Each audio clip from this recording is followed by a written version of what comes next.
का नेतृत्व करने के लिए आगे बढ़ सकता है।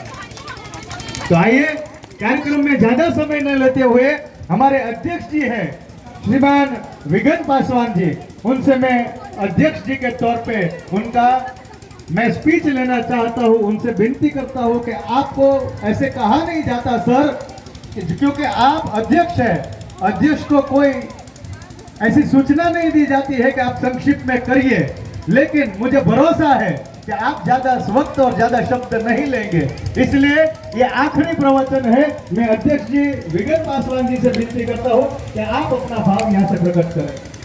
धन्यवाद। आज शिक्षा समारोह कार्यक्रम में हमारे देश के अनेक राज्यों से महामानव महासंत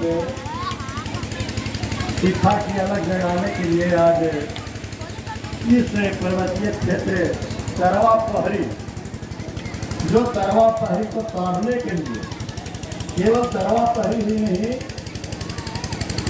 तरवा पहरी के इलाका को तारने के लिए हमारे गुजरात से केशु भाई और जितने जो भाई बंधु हैं सबों का मैं कैसे वंदन करूं, मुझे समझ में नहीं आ रहा है कि आप सब इतने महामानव हैं कि आप लोग के सामने देश विदेश के महामानव भी गौर हो रहे हैं।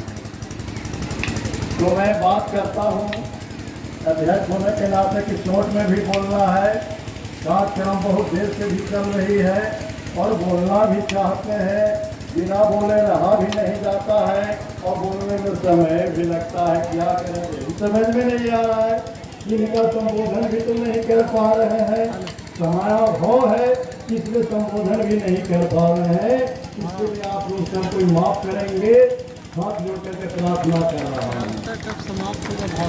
यह विद्यालय का जो अध्यक्ष है आपको धर्मेंद्र जी, धर्म जोड़ इंद्र जी, आपने जो धर्म के लिए अलग जगाते हुए एक शिक्षा प्रवृत्ति आपने जीवन में अपनाया, ऐसे तो आप सर्विस कर रहे हैं, कृषि विभाग में आप सर्विसर भी हैं, लेकिन आपने ऐसा सोचा है कि मैं गांव घर के जो पिछड़े वर्ग के बच्चे हैं, दलित वर्ग के बच्चे हैं, उनको मैं शिक्षा दूं। तो एक समय की बात है कि हम लोग कुछ प्रतिनिधि मंडल रेल मंत्री से मिलने के लिए गए हुए थे। हम लोग के क्षेत्र में तो देख रहे हैं कि रेल यातायात की सुविधा नहीं है, तो ऐसा संकल्प लिया कि इस क्षेत्र में रेल की सुविधा होनी चाहिए, तो इससे बहुत गरीबी दूर होगी, विद्यार्थी लोग पढ़ने के लिए जो है बहुत कम पैसे में अच्छी शिक्षा प्राप्त कर सकते हैं। तो ऐसा संकल्प लेकर के रेल मंत्री अश्विनी वैष्णव जी से मिलने के लिए हम लोग प्रतिनिधि मंडल के रूप में दिल्ली गए हुए थे। इसी क्रम में धर्मेंद्र जी को मैंने क्या देखा था कि साधु वेश धारण किए हुए थे, बहुत दाढ़ियों देखिए रहे हैं भाई, है यही धारण किए हुए थे और साइकिल उड़ाते हुए बांके बाजार से, सोच लीजिए कि बांके बाजार से साइकिल उड़ाते हुए बेचारे दिल्ली पहुंचे थे।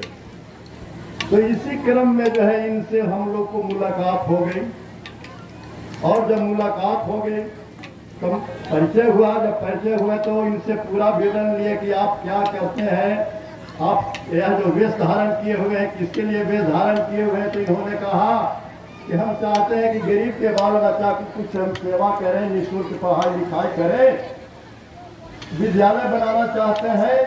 और वह विद्यालय जो है लोगों के जन सहयोग से, चंदा के सहयोग से हम बनाना चाहते हैं, इसीलिए यहाँ दिल्ली के महाजन लोगों के पास आए हुए हैं कि कुछ जो है सहयोग मिल जाएगा तो विद्यालय बना देंगे।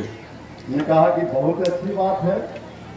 तो इसी क्रम में जो है जब हम यहाँ आए, हमने कहा था इनको कि आपको हम देखेंगे जगह को, देखेंगे तो हो सकता है कि फिर यदि संत महासंत प्रभु ईश्वर की कृपा होगी, जो आपने दिन में स्वप्न देखा कि रात में स्वप्न देखा हमको मालूम नहीं भाई, लेकिन हमको कहना है कि हम लोग रात में सोए हुए में स्वप्न नहीं देखें। जब भी स्वप्न देखें तो जागते भर में स्वप्न देखें, ताकि उस स्वप्न को हम लोग पूरा कर सकें।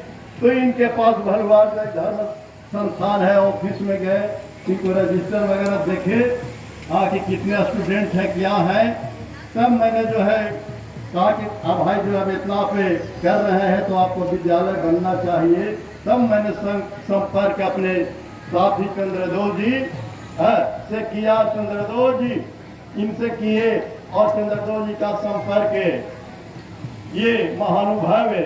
अब हम इन लोगों को क्या वंदना करें, क्या मैं प्रार्थना करूं कि आपने इस प्रार्थना को, चंद्रदोष जी की प्रार्थना को आप सबों ने सुन लिया और सुन करके इस तराई क्षेत्र में आप लोग जो है निर्माण का काम किया और आज इसका जो है लोकार्पण का कार्यक्रम है, लोकार्पण भी किया। इसके लिए यहाँ के सभी क्षेत्र के जनता, क्षेत्र के अभिभावक लोग, विद्यार्थी लोग, रानीगंज के जमींदाता कौन आए हैं? सभी भाई अपना वाला जमींदाता कौन है? आप सबों को डॉक्टर रामरतन कोटि कहाँ है? कोटि हार्दिक अभिनंदन हम लोग करते हैं।